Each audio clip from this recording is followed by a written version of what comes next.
part of it is finding out how they've worked together before, or even have they worked together before. Part of what in traditional strategic planning, it often was seen that strategy was the job of the head of the organization, literally like the brain, and that was supposed to be the board and maybe the executive director, maybe the executive team, and that was kind of their exclusive domain. In my experience, I haven't found that people on boards and people in executive leadership roles are endowed in some divine way with better strategic vision than anyone else. What they are charged with is a different timeline. So they're charged with thinking maybe several years down the road, where somebody at the front desk, their time frame is the next person that they need help, or someone who does customer service, or somebody who's running a program, their time frame may be like the next semester or next 6 months. Welcome to Unpacked Culture Chronicles. I'm Danielle Marshall, an equity strategist and executive coach, and I'm thrilled to have you here. This podcast is all about exploring cultural differences, similarities, and the ways that we can begin to bridge across them. Together, we're going to dive into meaningful conversations with guests from all walks of life. We'll share stories, insights, and practical strategies for navigating the complexity of culture in our workplaces, communities, and personal lives. It's my pleasure to welcome Carol Hamilton to the show today. We've gotten to know each other over the last few years through our work in the nonprofit space, and I've even had the pleasure of guests appearing on several of Carol's podcast episodes on nonprofit mission impact. So this is a quick plug. If you haven't checked them out yet and you operate in the nonprofit space, I'd love for you to go visit her. There's going to definitely be some gems in there that'll be useful for you. And because I always love to hear a true introduction in the words and voice of our guests, Carol, I want to welcome you to the show and give you just some space to introduce yourself and share a bit about the work that you do. Well, thank you. Thank you, Danielle. It's great to be on the show, and I'm so excited that you're doing the show, and excited to be part of this second season. So I've been in the nonprofit sector for most of my career, and moved into consulting for nonprofits about 8 years ago, and I have a background in organization development and focus with organizations on inclusive strategic planning, as well as helping them get started in the realm of program evaluation design so that they can do a better job of capturing and measuring their impact. So glad to be here. Yeah, I love that we have a chance to sit down and talk in this space, and thank you for the introduction.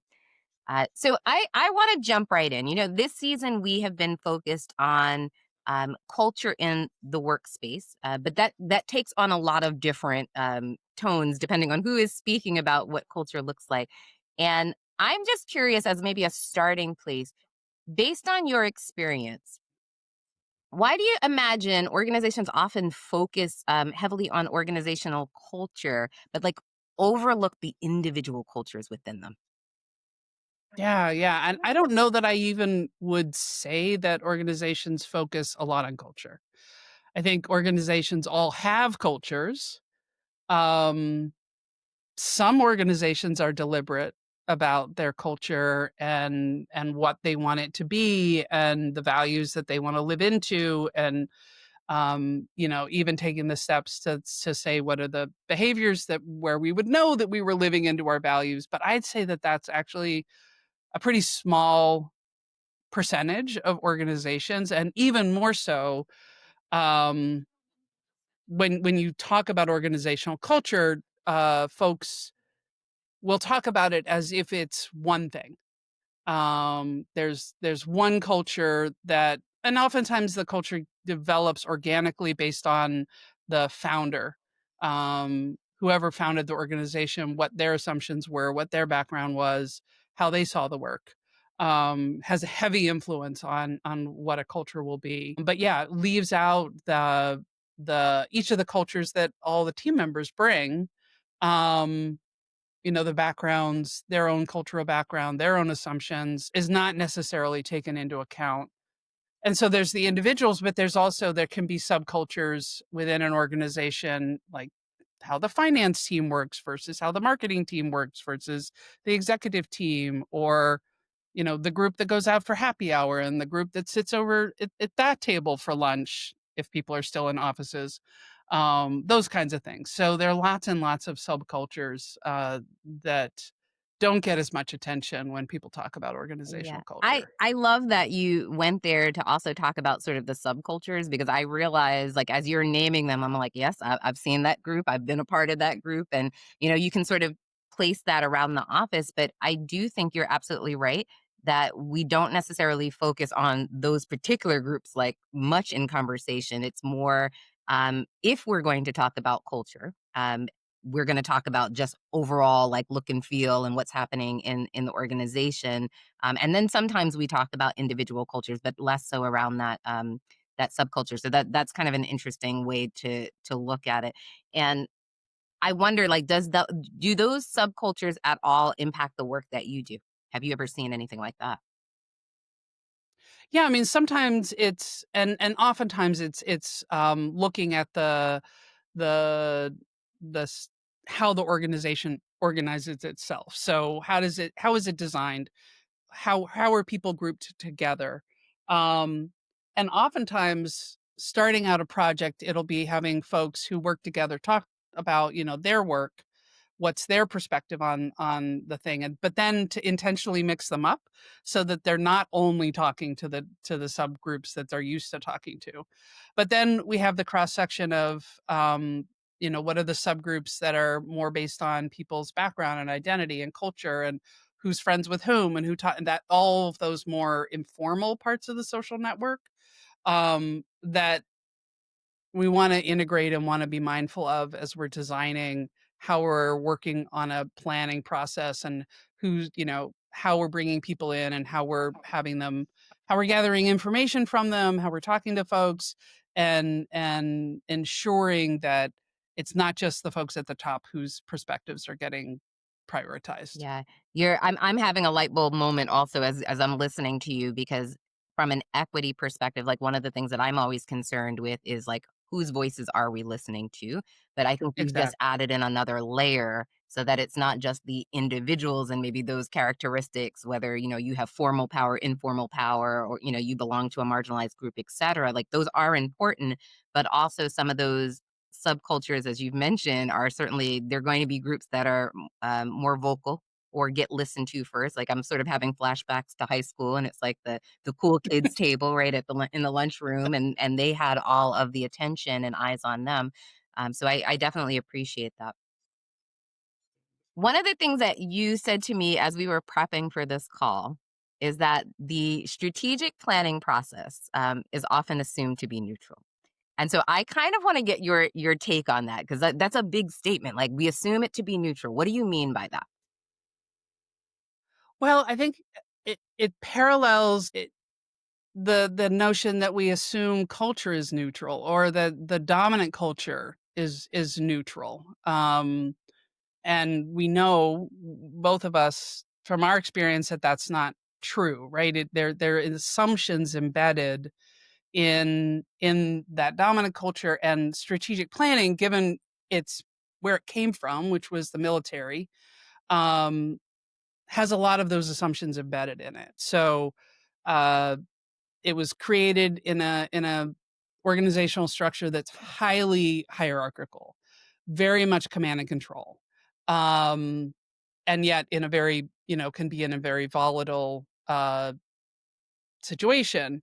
But back in the post World War II period, when it was kind of being formalized and brought into management, um, you know, let's be honest, the folks in charge, well, were all white men, probably who looked like my dad and went to the same college as him. And all of those assumptions that they brought are built into the process or built into the process as it's traditionally been done. Part of that dominant culture, as you well know, is valuing quote unquote objectivity. Mm. And from my point of view, that doesn't exist. Everybody has a point of view. Everybody is can only look through their own eyes from their own experience. I often will get people saying, we want to bring in a neutral outsider. We want to bring in an objective set of eyes.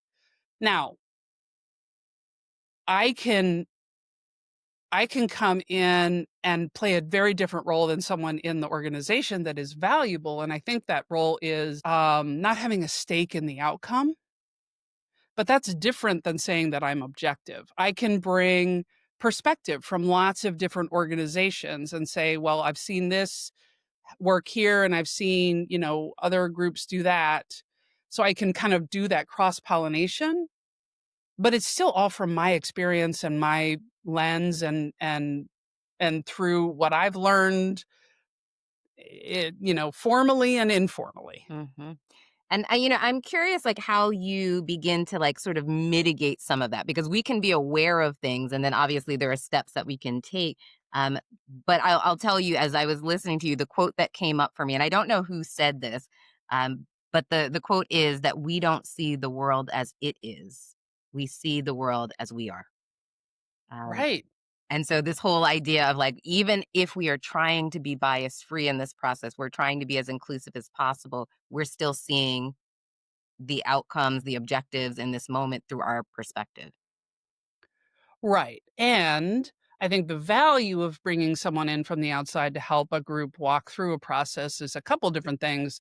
And but the primary one is that I don't have a stake in the outcome. I come in, I kind of see my role as like being a midwife, Mm, right? The baby belongs to the family. The plan belongs to the yeah, organization. It's their goals, it's their energy that's going to be expended towards it. It's their mission.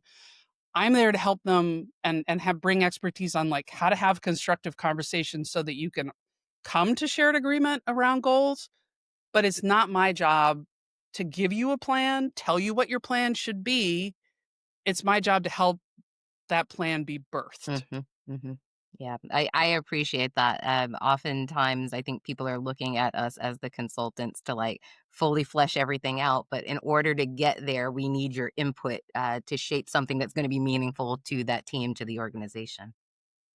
And that's not to say that I won't give feedback and I won't, if there might be things where I could see, you say you want to get here, your action steps are only going to get you to about here. How have you thought about XYZ? Right. So there can be a coaching element, but ultimately it's their role and their responsibility to choose what actions they're going to take. Yeah. And, along those lines, I wonder if it looks different depending on where you are. So, if you are facilitating strategic planning, whether it be for, a nonprofit organization or a university, does it change the nature of what you're doing? Yeah, I mean, oftentimes if I'm working in like a larger institution like a university, it's often a subset.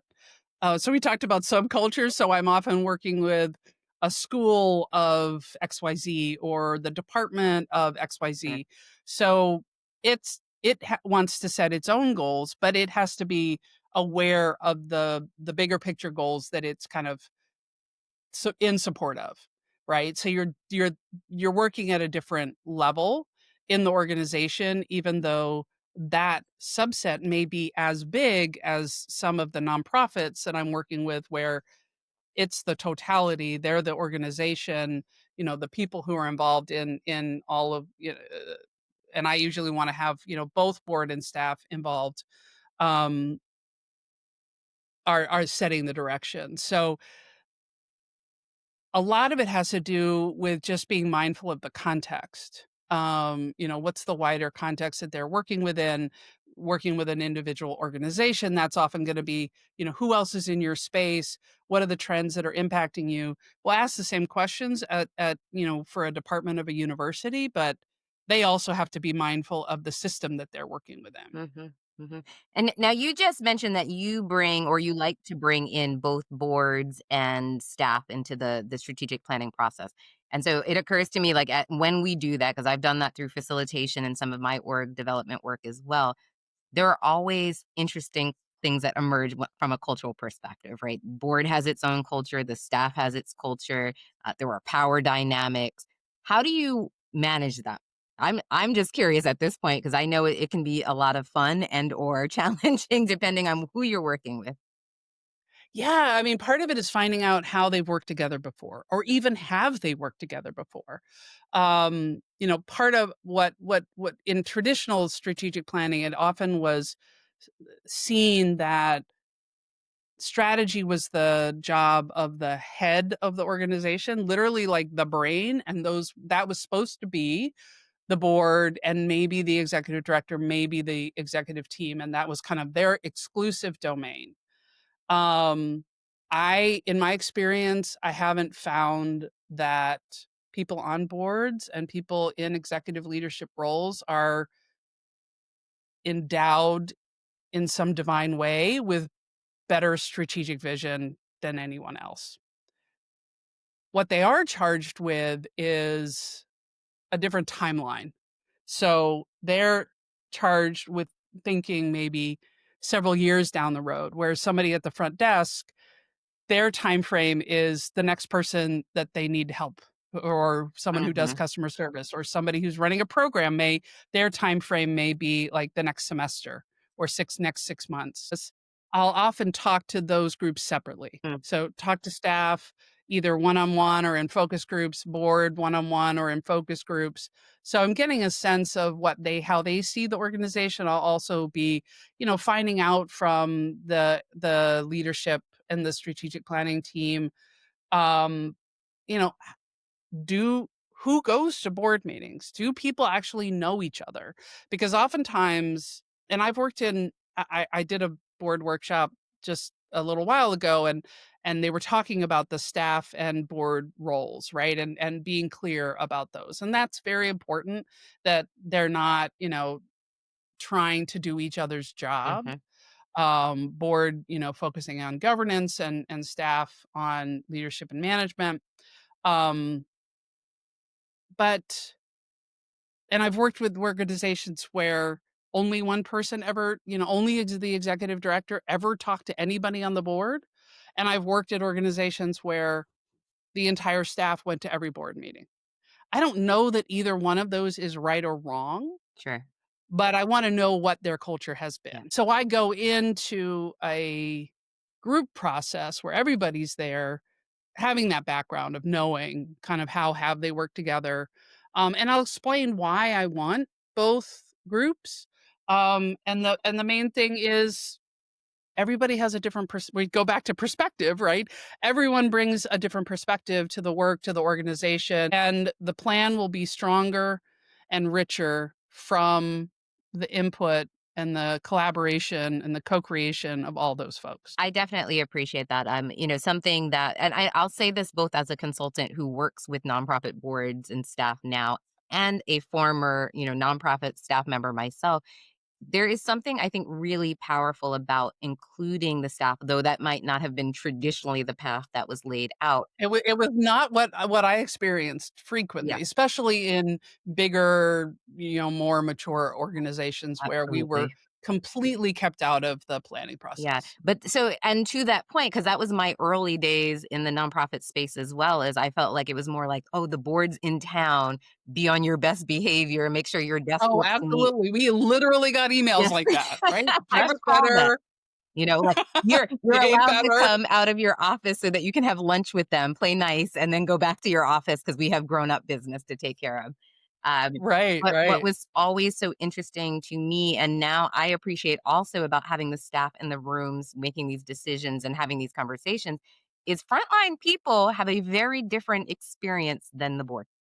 And so I do Yes. get in a lot of cases, we will recruit board members that are high, they're senior levels in their own organizations. They've been around for a while, they have lots of experience, but they don't necessarily have the same experience that one might have when they're running those actual programs or they are doing the fundraising for this particular organization. And so I think being able to bring their voices into the conversation and not just have it be sort of living in theoretical land of like, oh, it would be great if we did it this way. And this is the value of this. We need people who can actually speak to the practicality today. Like, this is what it looks like to run this program. These are what our grant cycles and our fundraising cycles look like. We have to plan accordingly. And so that's important for me. Go ahead. Yeah, and that's really where I'm trying to help people find that kind of Goldilocks spot of the balance between vision and practicality, capacity and stretch. Um, so that it's not all pie in the sky. It's not just that theory that you're talking about. It's informed by the reality and what we really already have on our plate and what we're doing well and what we need to, work on. Um, and that comes from having folks who are at all levels of the organization included in the conversation. And what I've heard from people over and over again when they've been through these processes is how much every single person, from an experience, a longtime staff member or a longtime board member to the newest, say that they learn about the organization by having all those conversations by, and I don't, they're talk, I'm mixing them up all the time, right? We're in different small groups and individual work and all sorts of different things through the process. So they get to talk to a lot of different people and, get to understand why folks do the work that they do, why they're motivated to do it, and then how it really, plays out day to day. Yeah, and that's something that I absolutely love also because you just don't get to talk to everyone in the organization every day, and depending on the size, you may not ever talk to them really when it comes down to it. This episode of Unpacked Culture Chronicles is brought to you by Culture Principles, a coaching and consulting practice helping people build real inclusion from the inside out. Because inclusion isn't just about policies, it's also about our people. And while strong policies matter, it's cultural awareness that brings them to life. Our cultural competency coaching program supports leaders, team members, and change makers alike in showing up with greater clarity, confidence, and care. To learn more, visit us at culture-principles.com/coaching. We'd love to work with you. Let me pivot a little bit because there is something notoriously that comes up when we talk about strategic planning, right? And that is the SWOT analysis. Oh my And God. I know you have some thoughts on that. We've had conversations in the past about this, but I want to hear your thoughts overall on SWOT, but also how you think about like maybe balancing those strengths and challenges when you're working with clients. Yeah. So SWAT, for folks who don't know, I mean, I even just like the word, it sounds like you're being hit. I SWAT you. It does. Uh, so it's strengths, weaknesses, opportunities, and threats. Obviously, every organization when they're scanning, like the foundation to strategic planning is to really ground into where are you right now? What is your current state? What are your strengths? What are your challenges? What are the opportunities? What are the threats? So it's not engaging with that information. I've just found that every time I've done that in a group setting, it has everyone has walked out of the room demoralized Hmm. and demotivated because our brains as humans, we have a very strong negativity bias. And so you can list 20 strengths and the conversation will be about the 3 weaknesses and about Yep. the 5 threats. So the way that I handle it is I gather that information from people through all of those conversations in the kind of listening tour stage of, the interviews and the focus groups. I ask people about what they think the organization does well, what are its core competencies, what are the things that are getting in the way of it doing its, best work. And what are the trends on the horizon? Are there opportunities? Are there things that could be risky? So I'm asking all those questions. We're not avoiding it. It's just then I can present a synthesis that I at least hope is as balanced as possible so that people can have a conversation about the whole picture versus Yeah. just getting our fear-based brain very activated and starting out a planning process that way, which is not the emotion that I want to invite in first Yeah, thing. absolutely. And I think I'm appreciating your approach in that because if you ask more of a blanket question, right, to just start, it's open ended. People can answer it. They may have some positive thoughts about it. They may have opportunities baked into it. They could say it's a threat, but you get a more holistic sort of response than if you just say we're only focusing on threats right now. We're only focusing on strengths. I think it gives people an opportunity what I love about, facilitating is like letting people build upon one another. So you hear one thing and you're Right. like, that's true, but there's also this other piece, right? So just letting that Right. sort of Right. play out. And, along those lines, I'm also wondering like what role co-creation plays in your work, right? Does it shape the way that the clients engage with change and carry it forward? What does that look like for you? Well, for me, that I really feel like that's foundational.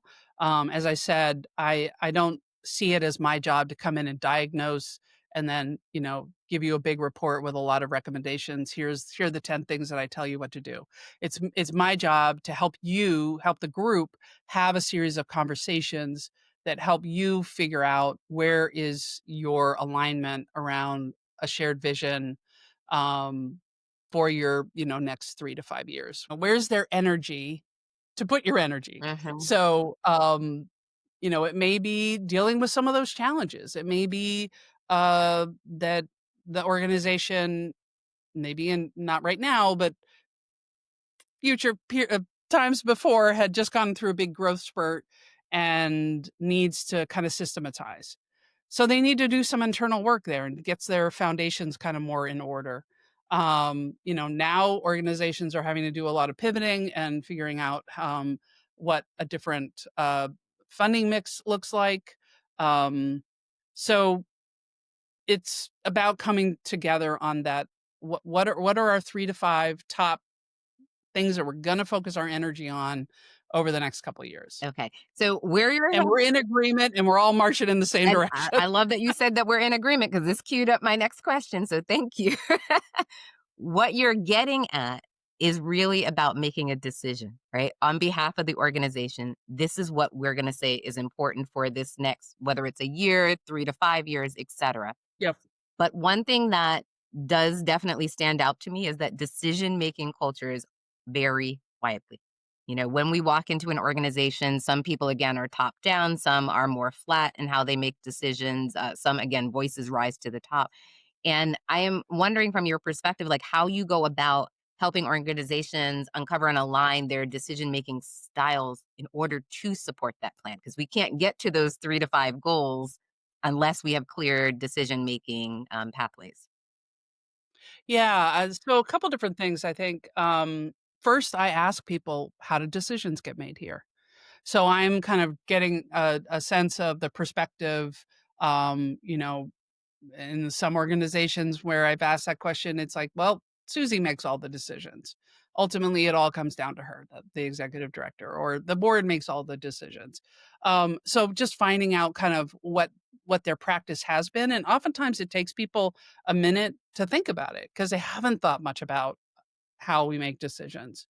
Um, and the other thing is, I think in the process, I think one of the things that makes people kind of groan when they hear, "Oh, we're gonna do strategic planning," is large group processes that have no way that just end up being an argument between the 3 loudest voices in the room. Yeah. And so one of the things just through lots of different and through lots of different facilitation techniques of kind of I think of it as kind of an accordion of, going wide with a larger group, going smaller, sometimes doing work individually, taking the temperature of the room, uh, all sorts of different ways to be able to another analogy I use, there's the midwife, there's sometimes I'm the sheepdog, kind of sheepdog the group towards a decision. Mhm. And oftentimes, I'll actually default back to the individual, and then with a smaller group, and usually it's a leadership group, um, look at everything that people have said. These are the top 3 things we need to do to see where the things cluster. Yeah. Um, and there's usually energy around a couple big clumps Okay. So it's and sort of clusters of thematic at work. that point. You can say, here are some Yeah, trends that we're seeing. Yeah, I get that yeah, piece. yeah, Um, yeah. and I know that our season, our episode, our entire podcast is about culture. So I want to bring in maybe a layer of culture that we don't necessarily always talk about. Because I think when people hear culture, they're thinking very much about identity, social identities in a lot of cases. But There are things like introversion, extroversion, even again, going back to decision making. Culturally, we make decisions differently, we process information differently. And so I'm wondering again, from your perspective, like when you're designing meetings, right? You're getting ready to facilitate your strategic plan for this organization. How do you factor some of these things in? Well, definitely thinking about the introvert, extrovert, I think it's, that's one I'm often paying attention to, and that's where I'm going back and forth between, a whole group where most likely either the people with power, or the people with who are extroverted or have the most dominant social identities will be the ones most likely to speak up in a large group. Smaller groups to get more voices in the room and then idea exchange, but then also going back to individual work as well. Um, Recently, I worked with a partner and we used it was a pretty big group, so we used a real-time survey tool that we could show up on the screen, and so people were able to put in their responses individually, anonymously, you know, right then, so that we could kind of take the temperature of the room. So there are lots of different ways to make sure that I think a big part is how are you creating the conditions so that people feel safe enough to share their perspective? Hmm. Um, I don't think, I think you've probably had conversations with people about the notion of it's a safe Yeah. space. Well, you can't declare that, but you can do as many things as you can to make it more possible Hmm. for people to contribute Yeah, I'm their a perspective. huge proponent of group agreements when we step into a space because That's part of it. I want the community to decide how we will be in relationship to one another. And to your point around safe spaces, like I can't guarantee a safe space. Like that is the community's collective job to uphold that. Right. We can Right. create the conditions in which it can thrive, but you have to be an active participant. Um, Right. So, yeah, setting some guidelines for correct constructive conversations at the beginning would be part of that as well. Yeah. And so here's a question for you because I've been thinking a lot about this lately. How do you honor your own identity and your own like cultural background when you come into these spaces? And you can touch on this from any way, that you'd like to, but I just think there's so much richness in that. So what does that look like for you? Well, it's interesting because I think probably 20 or 30 years ago, you would not have seen somebody with my identity doing strategic planning. You would have only seen white men. That strategy was the role of men. And now, um, I also, when I'm going into groups, that first step where we're having conversations with people, um, and kind of creating that snapshot of the organization, there needs to be, again, talking about that trust, talking about that conditions of safety. How safe does someone feel talking to me about their experience in the organization? Um, as a white woman, as a middle-aged white woman, way too many of us in the nonprofit sector, I don't know what folks in the organization, what experiences.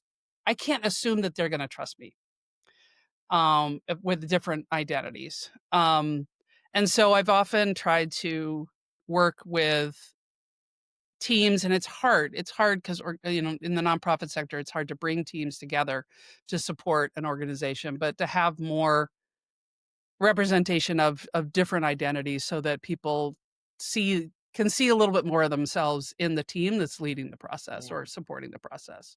So that's one way that I'm mindful of it. Appreciate you saying that, right? Like you don't know that people are going to trust you. And likewise, I can say the exact same thing. And I wonder to some extent if that's not just true for all of us at this point. Well, that's probably true. That's Um, probably true, but I do feel like me, I don't know, 20 years ago might have naively gone in and thought, "Well, why wouldn't they trust me?" Sure. I think many, again, I'm going to say probably I would have said the same thing. It, learning But and growing. the other thing, the way that it shows up is, based on being a woman or based on, as also having my expertise doubted by, Yeah. honestly, usually white men, and actively undermined or questioned. So, just being ready to handle that being thrown at you too. Hmm. Yeah. And sadly, I think many women have experienced that in Sure. these types of settings. But to that point, right? Like you said, bring in a team, and I love doing this where I can also to have like a multiple identity type of team that Right. I get to work with because then you get to hear from different people. And so whether that is, something you can see on the surface, like maybe our racial identities or our genders, I also think it's really interesting when we get to like that introvert versus extrovert, like how fast we process things. Because when you have a team that is made up of diverse individuals and how they approach the work, generally there's going to be someone in the audience that's going to connect with one of you. Exactly. Exactly. Yeah. And interestingly, like a lot of times folks will say, well, introverts always need more time to think. I actually think really well on my feet. I Mhm. am very much an introvert. Yeah. So I have to be reminded by other people that other people don't always like to do things off the cuff. That we need to build in a couple minutes for people to write down their ideas on a piece of paper before they're sharing them in the group, and different things like that. But yeah, having, those are things that because it's not hard Yeah. for me, I forget, Yeah. right? It's easy to forget. I think as facilitators, because I have been guilty of that too. I will say that really quickly. It is important to understand like what we might have a bias towards, and so not in the context of people tend to think about bias as negative, but a bias is anytime you have a preference for something. And so if I have Sure. a preference for reading material versus listening to it, or vice versa. That's generally what I'm going to lead with in my sessions. And so, to that end, like we have to be thoughtful about how our audience is going to receive things and how quickly they'll be able to process or not for that matter based on what we've given them. Right. And so, for example, some people want to know big picture what we're doing and they're good. Some people want to know when is lunch? When's my break? What are we tackling Yeah. today? What are we tackling tomorrow? How far are we going to get? And so trying to find a balance between those two because, we can't always guarantee that we're going to hit exactly the mark on some of those things in a facilitation and in a conversation, but being mindful of that as well. Like some folks really want the structure. Some folks want the things to be more free flowing. Some folks and then also you going back to decision making, being really clear about what are we doing at this point. So I've literally had slides, when we're kind of getting ready. Today, we're exploring, we're discussing, we're looking at possibilities. We are not actually making decisions Hmm. today. Hmm. We're going to do that in the next session Yeah. because oftentimes the folks who want, well, let's get down to brass tacks. Well, what does this really mean in reality? Get really uncomfortable and frustrated with the big vision, but the vision people still think we're visioning when the practical people think we need to get down to brass tacks. And it's like, okay, we do one now, and then we come back and come to those, those three things, and then we're going to get into brass tacks. Hmm. Like we're going to do both. We're just not going to do them at the same Yeah. time. So being And clear being about clear about what you're doing at each time, I think is really that's important. exactly it. Setting the expectation for folks. So Carol, let me just wrap up here and ask you one final question. Is there anything that is coming up in your business that you'd like to share, and how can listeners get in touch with you? Well, you can find me on LinkedIn, and you mentioned, Danielle, thank you for the plug of nonprofit Mission Impact. So if you're listening to this podcast, you can find me on any podcast app and listen to all the brilliant conversations that I had with Danielle. And if you want to learn more about strategic planning, I have a handy download on my website about just common mistakes that organizations tend to make and things that you can do to mitigate those mistakes. Wonderful. So we will make sure that we include all of that information in the show notes for folks. Carol, thank you so much for coming and chatting with me today. I feel like we could talk about nonprofits all day long, and you know this already. Absolutely. Uh, Thank you so much. Absolutely. Take care. I want to thank Carol again for sharing her insights today. For those interested in learning more about her work or accessing her strategic planning resources, be sure to visit her website at gracesocialsector.com. We'll also include this link in the show notes for easy access. If you enjoyed this episode, be sure to subscribe, leave a review, and share it with your network. It makes a big difference in helping us grow this community. And if you're looking for coaching or resources to take your cultural awareness to the next level, Visit us at culture-principles.com/coaching. And remember, where curiosity leads, connection follows. Be well.